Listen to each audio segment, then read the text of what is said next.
I knew I was going to have a challenge this morning when I walked in and I shook hands with Fred, and he said, "Well, if you can make a Sunday school lesson out of this first chapter," he said, "you're a better man than I am." So Fred's already thrown down, and then Roger helped, and so he said I should just do away with this and start off with two guys walked in a bar. But I'm not. I'm not going to go there. So this morning, following on Ralph's introduction, we're going to begin our study of Waymaker by Voskamp. It's a series that's comprised of 6 chapters with 6 videos that we'll watch in class and then discuss them. As Ralph alluded to, many of you will probably fondly recall Ann Voskamp's name. She is the author that wrote 1,000 Gifts. And believe it or not, it was last November that we studied that, so time flies. Based on the comments we heard from several of you, I wanted to look at some of her additional offerings. And with Bill and Phyllis's help, we selected this study. So before we have a brief discussion and then watch the video this morning, I've asked Sherry to read Ann Voskamp's welcome letter to this segment. Sherry, if you would, please.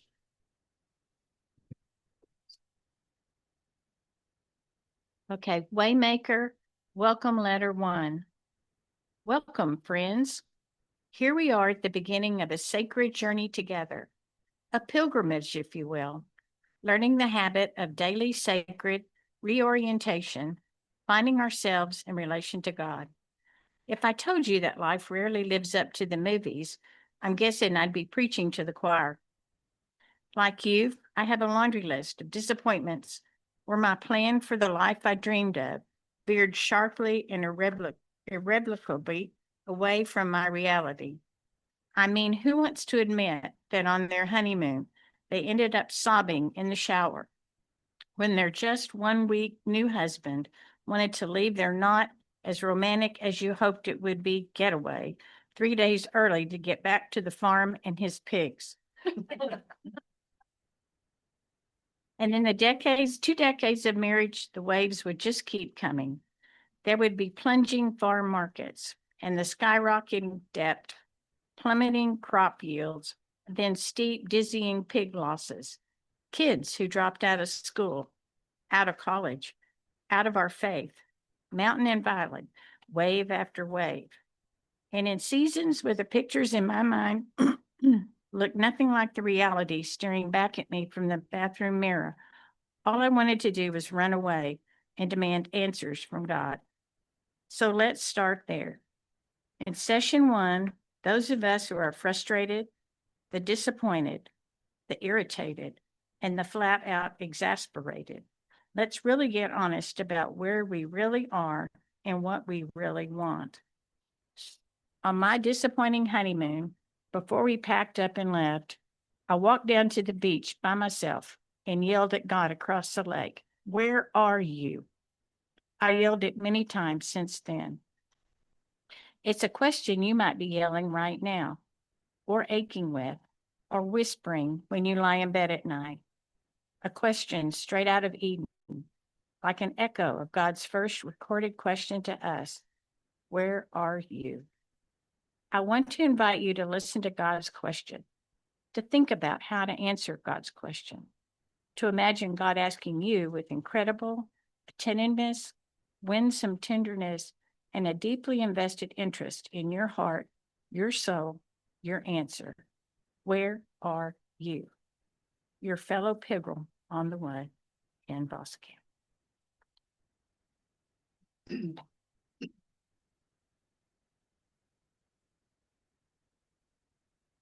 Thank you, Sherry. So at the suggestion of the study guide, before we watch the video, I'd like to pose the following questions to the group. And you got a kind of a preview of that with the email that Bill sent out for us. Where are you in your life right now? We'd like you, if you're so inclined, to briefly share what part of the story you're in, whether you're in the beginning, the middle, there's a plot twist, a climax, you might be stuck on repeat or lost on a detour. While you're giving that some thought, and don't everybody jump in at once, I thought I'd like to share with you my perspective. I think I'm probably in the middle, but maybe nearer the climax than I know. I know that I remain on a journey and anxious to see what God has in store for me next. I believe that I'm more God-fearing and God-knowing than I've ever been in my life. And each one of you has been a bigger part of that than you'll ever know. In her book, Anne says, maybe it doesn't matter how your road turns, but it matters who you turn and attach to. This is all I know.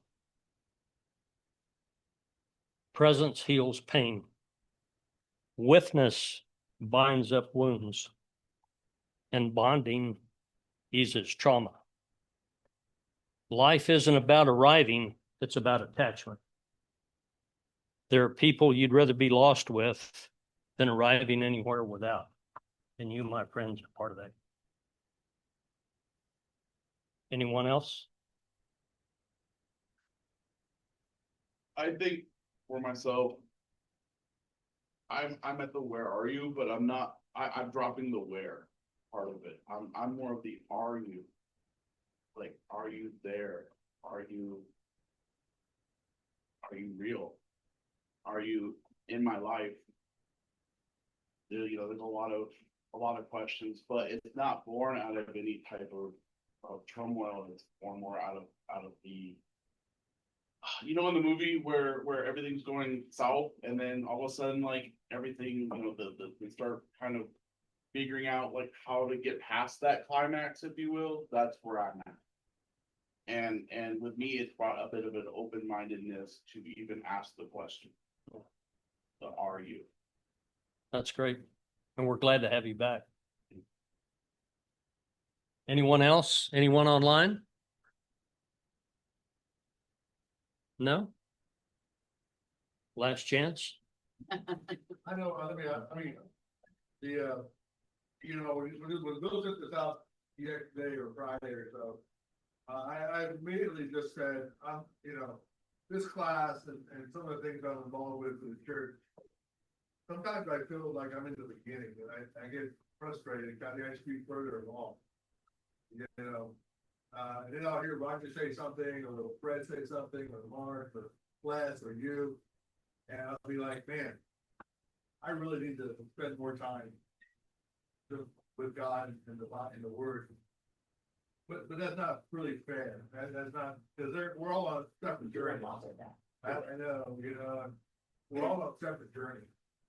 And but I thought more about it. I thought really all of you men that I mentioned, plus the women, here, my friend Laura, more of an influence on me than she knows. I think I'm in the beginning of the middle. Okay, if that makes sense, Yeah, different phase, but without a doubt, more reliant on God, more trusting in God, and easier to recognize when I've let that trust wane a little bit. I'm more trying to get it up, worry about it myself. So I'm quicker to bring it back. Yeah. So, okay, give it back to God, So kind of the journey, I think, where I'm at the moment. Thank you. So that makes sense. You bet. Thank you. Fred, did you? I think they missed an important characterization there called winding down. Yeah. Some of us that are Roger's age, and we've had maybe several careers. Now you're having grandkids and great grandkids come along, and find yourself just winding down. For me personally, I'm in conflict because my mind wants to charge on and my physical ability won't let me.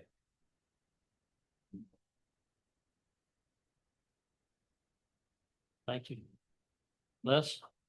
I can relate to what Fred's saying in that I think about that a lot. I mean, it seems like almost every day you think about, when I get any younger, the energy level I have, is not what it used to be, but I still have the desire to serve God where he wants me to go. But trying to figure out, okay, so where is that? You know, and I guess not taking on more than you can actually do, but still focusing on, I guess, obeying, you know, God's plan for you, trying to figure it out. I thank you for that, and I think this group probably does it better than most people I know. Anybody online? Yes, Phyllis? I'm going to kind of tag onto what Fred and Les said. I think I'm in the adapting mode. I sense what you sense, and that, yes, my mind tells me get up and go, and my body says sit down and stay a while. But I am ever grateful that God gives us the ability to adapt to Him. He doesn't adapt to us, we adapt to Him. And I'm just grateful that even looking around this class and knowing what some of you have gone through and are going through, that we are adapting and that God is still able to use us, because we all have a lot of life experiences and things that we can share and offer, but we have to adapt to our limitations. And God is still so kind and gracious to give us things to do, to give us purpose, even with our limitations these days. So I'm adapting. Thank you, Phyllis. Blanche? I think you're on mute, Blanche.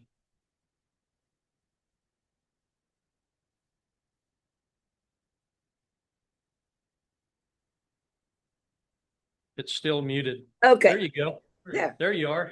I'm obviously at the climax level, and I agree with what has been said, that as we travel through life to reach that climax level, we go through a lot, we enjoy a lot, we serve God, most of us, as well as we can.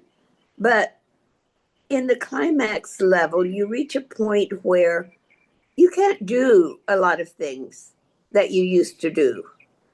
And I know a few people who complain about not being able to do this, do that, do the other. I don't. If I can't do something, like right now, my Becky and Dale are in DC. They were there for the 4th of July celebrations.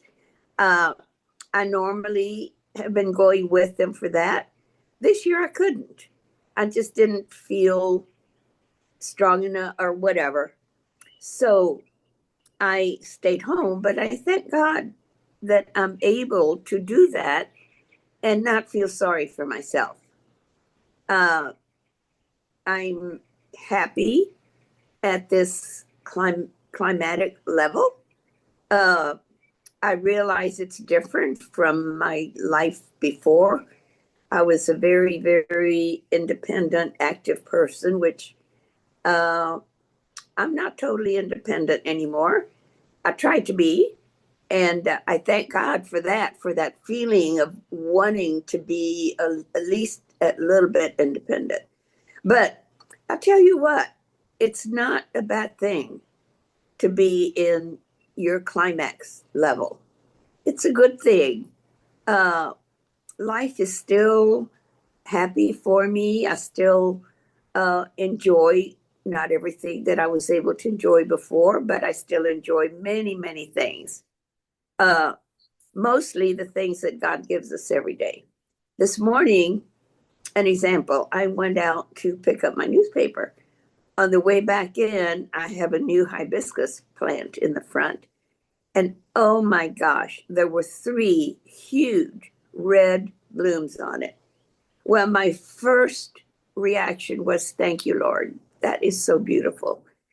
And things like that, that you're still thankful for so many things in your life at the climax level. So I just wanted to let you know, don't fear getting old. I'm older, quite a bit older than most of you in class, but don't fear getting old. It's good. Uh, you're still happy. You still praise God. You still pray. Mostly, I pray for my loved ones and for world leaders. So anyway, that's all I have to say about that. Thank you so much. Anyone else? Okay. Well, thank you all for sharing. So I'd like to ask Ralph for his assistance in starting the video for us. Feel free to make any mental or written notes if you wish of anything that stands out to you, any quotes you want to capture. And if you have any questions, I have Bill and Phyllis on standby that'll be happy to answer them. Thank you. Thank you, Ralph. Real quick, normally I expect Phyllis and notes to make sure that y'all can hear and see the video, okay? Y'all be Can't hear you. Normally I send a note to Phyllis when we start this to make sure you guys can hear and see the video. Y'all be praying for me. I left my phone at home today and it's like missing a belt and everything else. So Phyllis, if there's anything wrong with the video or the sound, text Vicky. And so she'll let me know, but God willing, there won't be a problem. Here we go.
Friend, I'm not sure where you're at right now. And maybe in some ways you aren't quite sure either. And maybe that's exactly the point. Maybe like me, you have days where you feel disoriented and lost in the story of your life, and you're wildly trying to find your way. I'm so grateful to join you on the journey that, let's be brutally honest here, can often feel like walking out into a churning sea where waves swell high, and we've had it up to our necks because we keep floundering through deep water and unexpected, upending disappointments. And our story, in all kinds of painful ways, kind of keeps crashing and burning, and the waves keep breaking and crushing, and our hearts keep being busted and broken. And yes, you can say it out loud. The story of our lives, the expectations of our only life, hasn't been quite what we always dreamed of. So what now?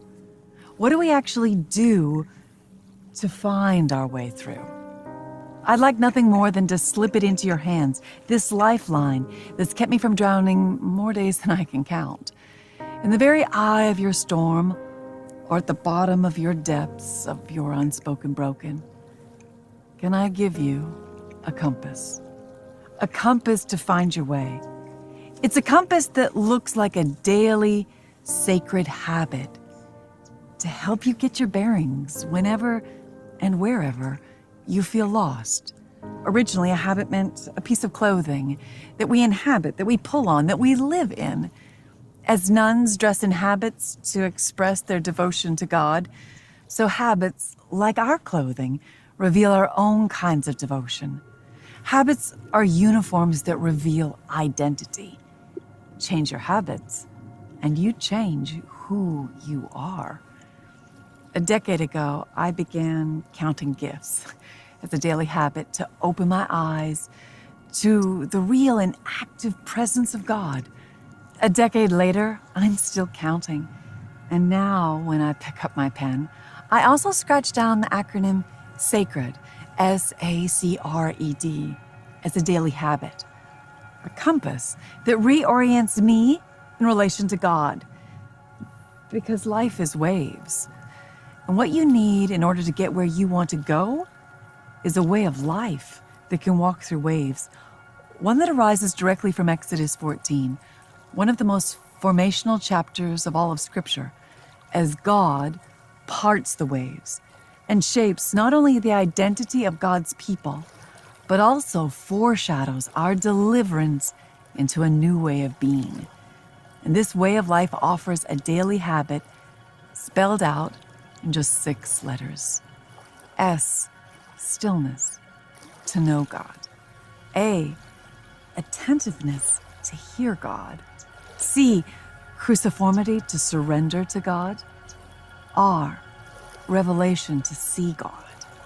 E, examine, to return to God. And D, doxology, to thank God. In our sessions together, we'll dive into each letter and see how the Waymaker is not a far way off, so that you have to scream or holler for his attention, but he is here, right here.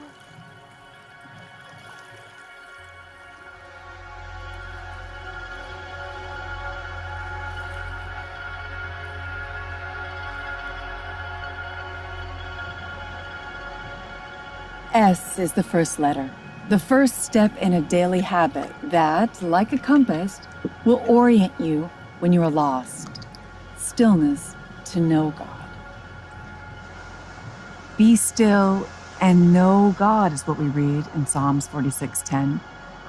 An almost impossible posture in our culture that likes things fast, and in our souls that direly want to find the way past whatever stands in our way. We would rather keep forcing our own way forward than stand still when worry or uncertainty, fear or doubt, shame or failure feel like they're kind of closing in on us. Practicing the discipline of stillness to know God invites us to ask the question, what is in my way? What am I doing about it? In Exodus 14, the Israelites had a literal sea in their way, a vast, impossible problem they couldn't get around. And they were frantic. The Israelites looked up and there they were, the Egyptians, marching after them. They were terrified and they cried out to the Lord. They said to Moses, was it because there were no graves in Egypt that you brought us out to the desert to die? What have you done to us by bringing us out of Egypt? And Moses answers the people, do not be afraid. Stand firm, and you will see the deliverance the Lord will bring you today. The Egyptians you see today, you'll never see again. The Lord will fight for you. You need only to be still. Reads Exodus 14. Our battle is to keep still while God does the battle. Our battle is to still, and no matter what, to trust God still. Charles Spurgeon said, quote, I dare say, you will think it a very easy thing to stand still, but it is one of the postures which a Christian soldier learns not without years of teaching. Stillness is one of the most difficult to learn under the captain of our salvation. The Apostle Paul seems to hint at this difficulty when he says, stand fast and having done all, still stand. End quote. Stillness may be the most difficult to learn, and to still stand. But to fully see a situation, to see the lay of the land, to see the way forward, requires stillness. Still hearts see God. When there's no agitation of soul, there can be a revelation of God. The only way to know what's in your way and what to do about it is to so intimately know God that you see yourself as God sees you. Stillness is knownness. If it's true that our deepest desire is to be seen and known, then we are only seen and known as much as we choose to be still. And we are only able to be still when we aren't being driven by our own expectations.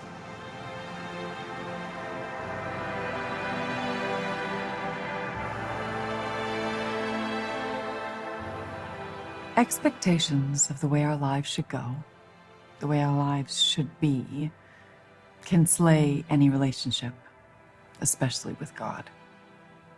Ask me how I know. My first real memory is my baby sister being crushed and killed in front of our home, in front of my mama's eyes, my parents holding her swaddled, lifeless body on the side porch as sirens flashed and life as we knew it imploded. On my honeymoon, I wept in the shower over a mess of busted expectations, and I confess, I've been a slow learner, often struggling to stay still, struggling not to force my own way, struggling not to compare my way with someone else's. When nothing about our honeymoon getaway lived up to the storylines that the big silver screens has been spinning for decades, when my just 1 week new husband wanted to leave our honeymoon 3 days early to get back to the farm, when the picture in my mind looked nothing like the reality staring back at me from the bathroom mirror in our small motel room, all I wanted to do was run away, demand answers from God. And I did, as I have at many heartbreaking junctures in my life since. I've yelled at God across the lake as waves crashed across my ankles. As you maybe have often asked God, where are you? It's a question you might kind of be yelling internally even right now, or aching with, or whispering to. Question straight out of Eden, like an echo of God's first chronicle question to his beloved creatures, where are you?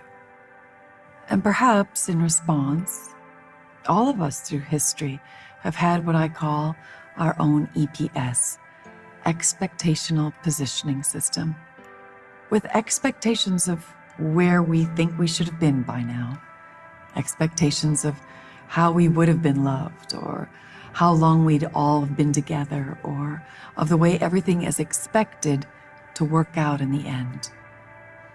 And an expectational positioning system has never failed to eventually position the soul in a bit of a hell of its own making, with its expectations of how the story should go. It's not the hard roads that slay us. What actually slays us is the expectation that this road isn't what we hoped it would be.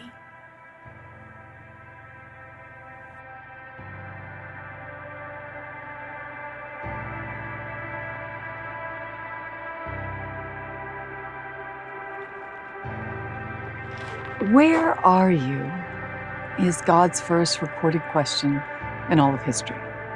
The very shortest question of the entire Hebrew Bible. And it hasn't stopped echoing across the topography of time. Only 3 words. Where are you? From Genesis 3, verse 9. The most life-changing questions often are the shortest. In Hebrew, it's actually only one word, Hayeka. That one word God is speaking into this moment, even right now. Where are you? Where are you? Where are you going with your life? Where is your soul on the way? Is this really where you want to be? And maybe your answer is no. I'm not where I expected to be, not where I imagined to be. None of this is really the way I thought it would be. The disappointments, the disillusionments, the dreams and desperate hopes, these are already known to an all-knowing God. He asks you where you are in your life because he wants you to name the place, see the place, acknowledge it, sit with it, even befriend it. I can hear you saying, befriend here? No.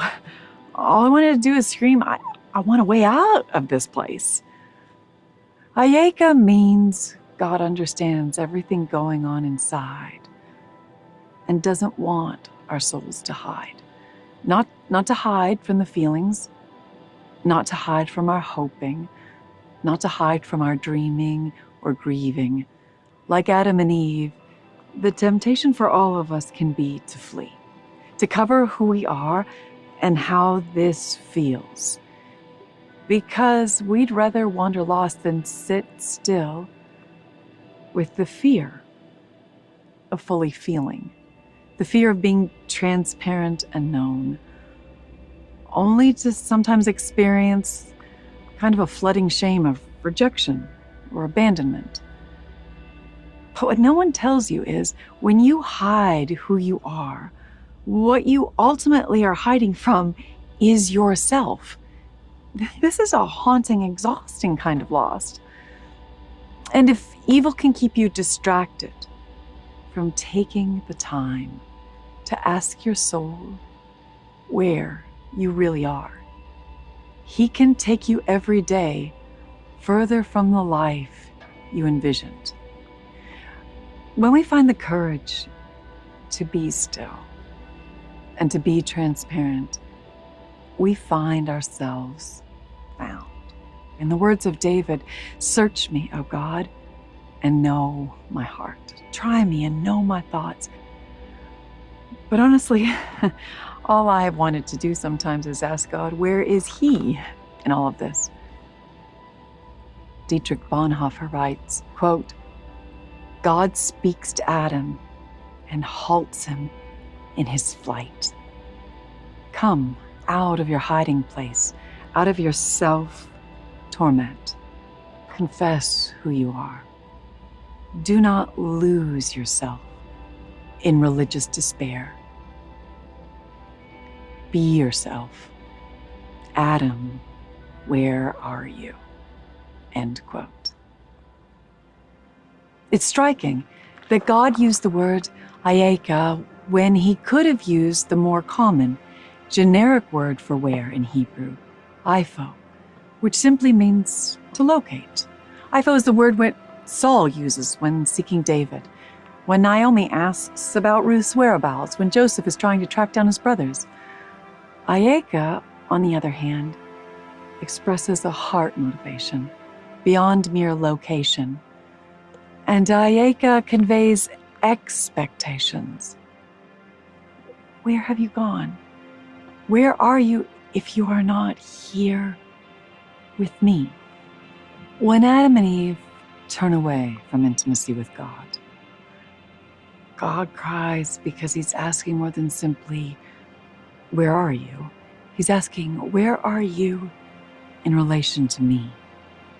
God knows what it's like for there to be trouble in paradise, for paradise to go all wrong, for the perfect way to fall away, for there to be distance, for all the times nothing has turned out the way you've dreamed and you've howled at God. Where are you He's howled his own very first question of all time with that one word, Eika. Sounds like, where are you? When it was once all about you and me. And now it's all about you and that damn lying snake. Woe is me.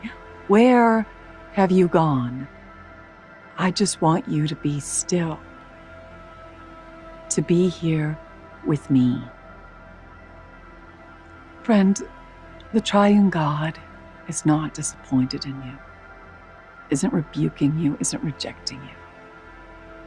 But the triune God delights in you, smiles over you, seeks to be with you, revives you with his kiss of grace, and can't stop singing love songs because of you.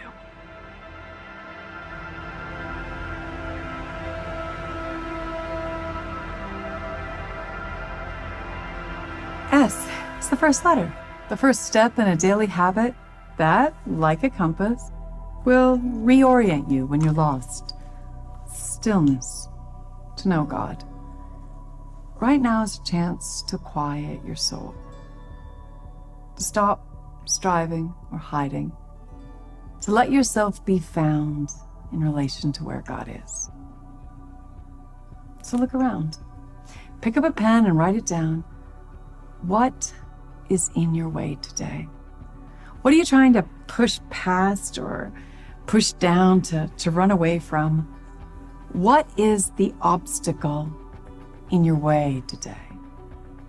Be still and let God find you.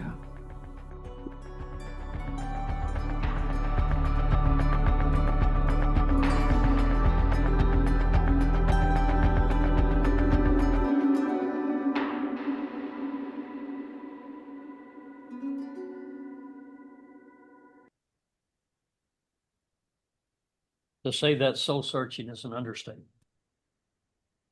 So what I'd like to ask is, what in the video moved you? Is there a quote or a story or an image that stuck with you most? And if so, why? Anyone? It Yes, sir. it brought back to memories of back when I used to play chess a lot. And in chess, you're always anticipating your opponent's next move while making sure that they didn't know your next move. And unfortunately, this does not translate very well into relationships and life in general. And so for many years, and by many years, I mean up until like a couple of years ago, I was always building the dialogue that I knew should happen before I actually had the conversation with someone. And surprisingly, when it didn't go my way, which it never did, boy, was I disappointed. And disappointed, frustrated, and suddenly things would break down.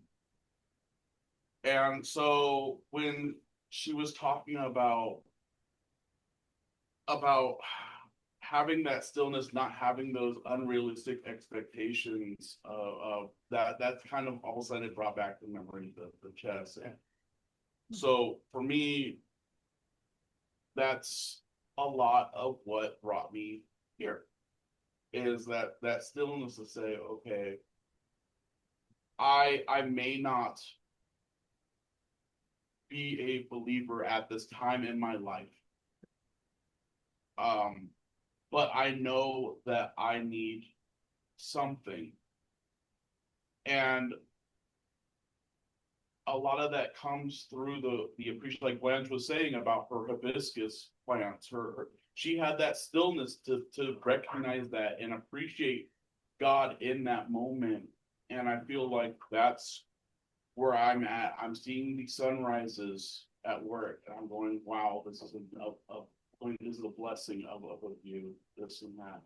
And those small moments can lead to those big moments if we allow it in our stillness. Well said. Thank you for sharing that. Anyone else? Anyone online? Yes, sir, Bill.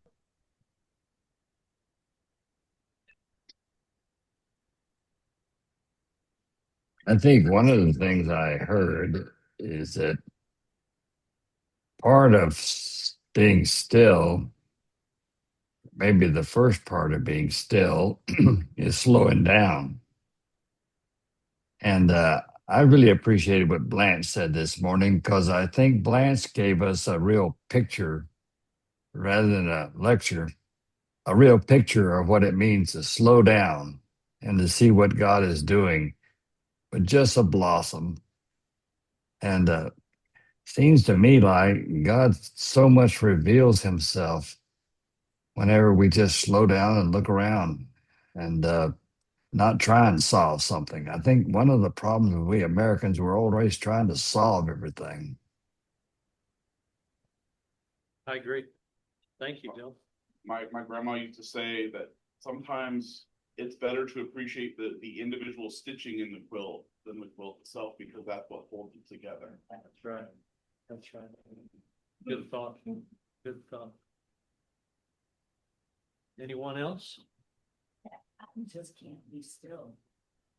I just, I have a hard time with that. I mean, I'll sit and I'll be ready and I've got my journal ready to go. And if I'm still, I fall asleep. I hear you. I fell asleep right here. I won't even lie. I hear you. I'm being too still for, I'm right there with you. It's rough. Yes, sir, Les. Yes, sir. I can appreciate what Cindy's saying. But some people are hyper kind of people. You gotta be doing stuff, and I'm kind of like that. And Yeah, we put it to a vote, yeah. Little bit like that. for me to sit down and be still, I mean, as soon as I'm sitting, 30 seconds after I'm there, my mind's going somewhere else, thinking about stuff. But, as she was saying that, I thought about the walk to Emmaus. Yeah, and to me, one of the things it really did was it forces you to be still. It forces you to put all the things in the world aside. It takes time to do that. So when you're on the walk to Emmaus, you're there for 3.5 days. But over that time, all of a sudden, everything starts calming down.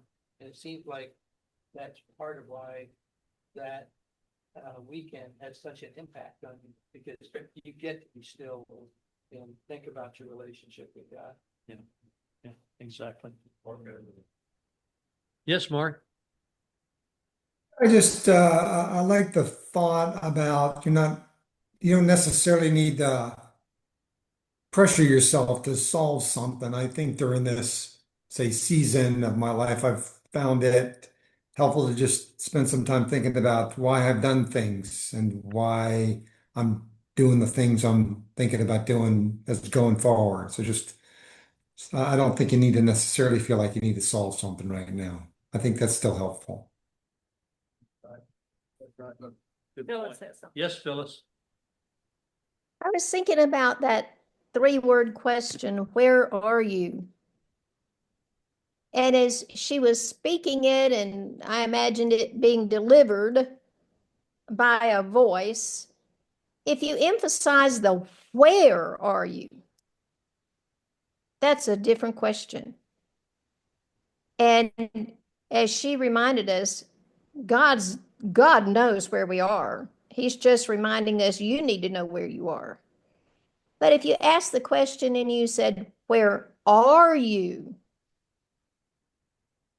That means right now, not yesterday or not in your past or not where you think you're headed, because you don't know, but where are you? That to me is where I'm like Cindy. I have a hard time being still. But if you put that emphasis on where are you, that kind of helps me to be still and be mindful, be thoughtful. But then where are you? If you emphasize the you, that kind of says to me, God says, I haven't gone anywhere. I'm still where I've always been, and I'm present, I'm with you, but where are you? So that question, boy, it is one pregnant question if you think about it for a while. And I appreciate what she says to help us kind of parse through that and think about it. I'll have an afternoon of pondering. Thank you. I'm kind of like you, Phyllis. I'm not, sometimes I wonder where I am, but I think I'm closer than I've ever been. So, Jim, yes, sir. presentation, she noted that stillness is ruined by expectations. And I have done some attempts at contemplation, and it's very difficult. And Cindy said it's easy to fall asleep, and maybe you have to work through that. But to try to get to a point where you can get outside yourself and look at yourself, and I never really thought about the difficulty of that being caused by expectations. I just thought I couldn't control my thoughts, you know? But of course it is expectations, because you obviously expect yourself to be somewhere other than sitting there trying to be still, right? Now, then she had 2,000 words that she just overwhelmed me after that, because I am not smart enough to keep up with all those ideas. But what drove it home for me was what Blanche said. What Blanche says was that she was still, and she didn't have expectations other than being in the moment so that she could enjoy the hibiscus that she found. You don't notice the hibiscus if your expectations are to be somewhere else, because your mind is not there. Right. So after all those 2,000 words, 3,000 words that she said, I didn't understand them until I thought back to what Blanche said, and that helped me. Anyone else? Yes, sir. The stillness of the mind is the hardest part for me. As someone who, is bipolar, sometimes when I have those expectations that when I have any type of meditation or deep thought, that it should yield instant results, such as, if I go work out, like suddenly I'm going to have a 6-pack after 3 days, and I feel like a lot of times those Israelites who were there with Moses, like, why have you brought us here? And I'm asking myself that, like, why have I brought myself here in this moment, thinking these thoughts that sometimes are almost borderline dangerous? I mean, and I'm like, when you're asking the deep questions in that stillness, when you're having that, where are you? Sometimes you don't like the answer. And you have to figure some things out that are more complex than any chess game. Yeah. That's right. That's right. Anyone else?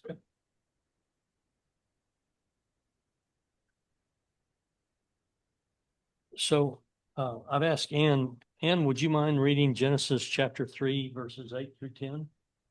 Right. They is Adam and Eve. They heard the sound of the Lord God walking in the garden at the time of the evening breeze, and the man and his wife hid themselves from the presence of the Lord God among the trees of the garden. But the Lord God called to the man and said to him, "Where are you?" He said, "I heard the sound of you in the garden, and I was afraid because I was naked and I hid myself." So is it uncomfortable to think about God coming to find you? And why would that be? It's uncomfortable either way. It's uncomfortable with God coming to find me, and I think sometimes it's uncomfortable for us learning to find God. I think my thought was, yes, are you going to trust me, or are you going to trust that lion snake, as she said? That I think there's full transparency, and everything is laid out in plain view. And that's an uncomfortable feeling, something that we strive to overcome. Anyone else have any thoughts? Well, my little world mind thought Blanche has the Garden of Eden right back there. And we're looking at it. You know, it's so beautiful. And I'd be off track right then.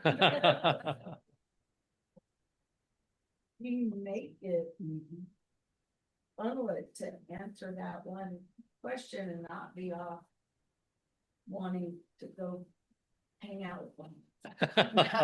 There you go. Stay tuned to next week's weather. Yeah, that's right. That's right. Yeah. So let's turn and I've asked Ginger. I've asked Ginger to take on the tall task of reading Exodus 14. Can you do that for us, please? Verses 1 through 31.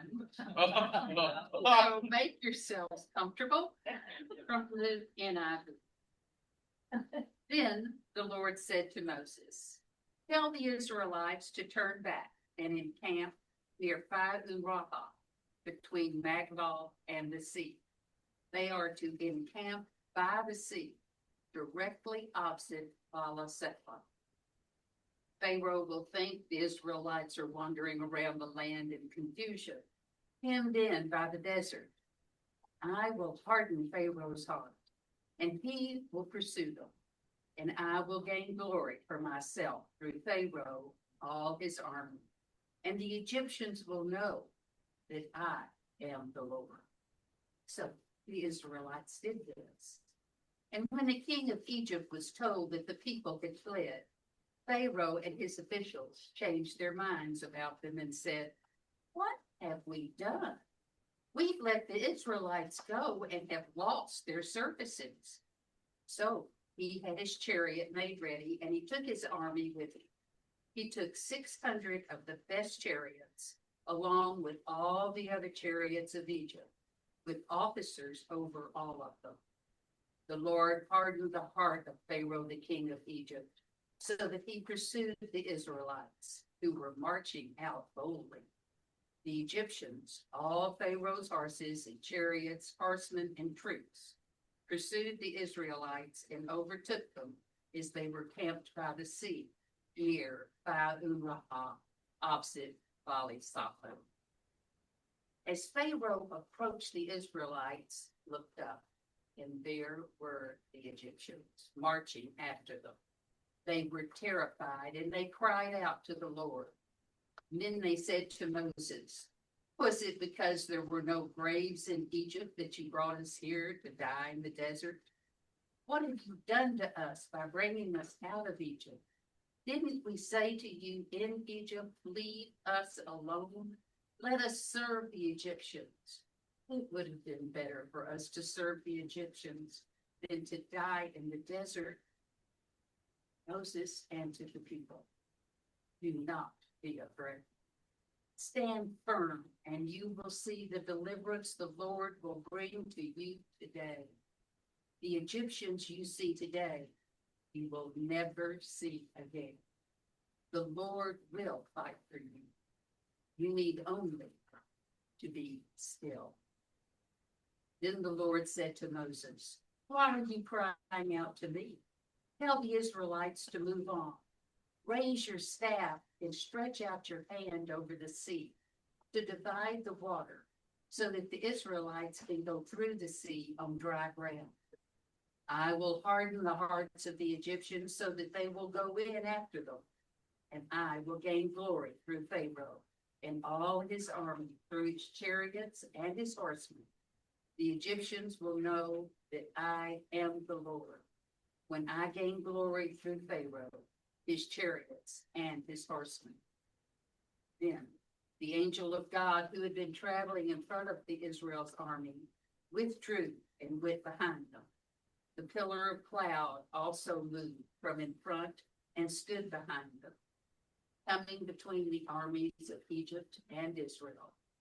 Throughout the night, the cloud brought darkness in one side and light to the other side.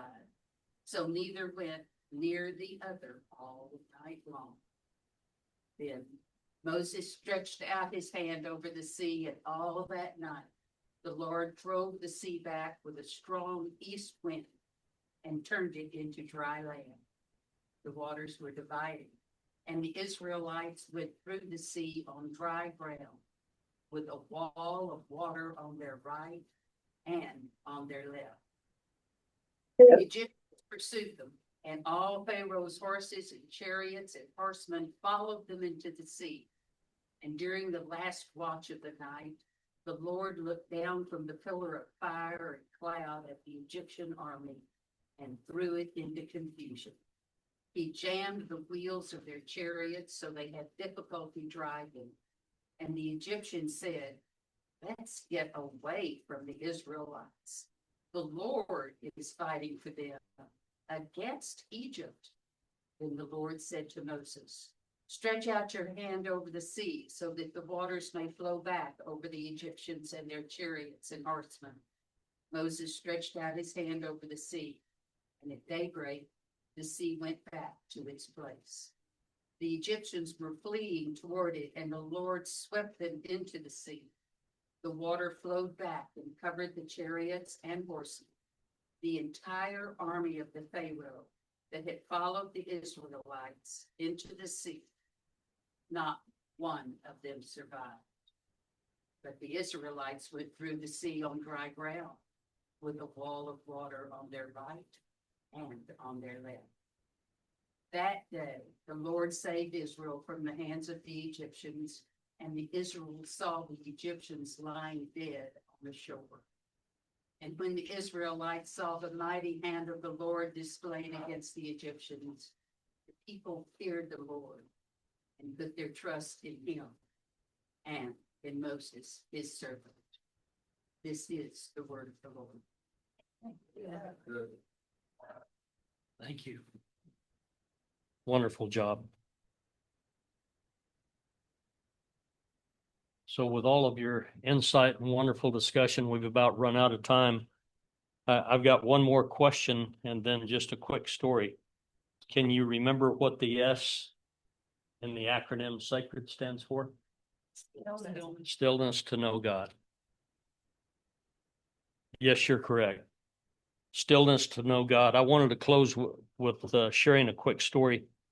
Many of you know that we were in Arizona last week to help our daughter with our grandkids as our son-in-law had to fly an unexpected work trip.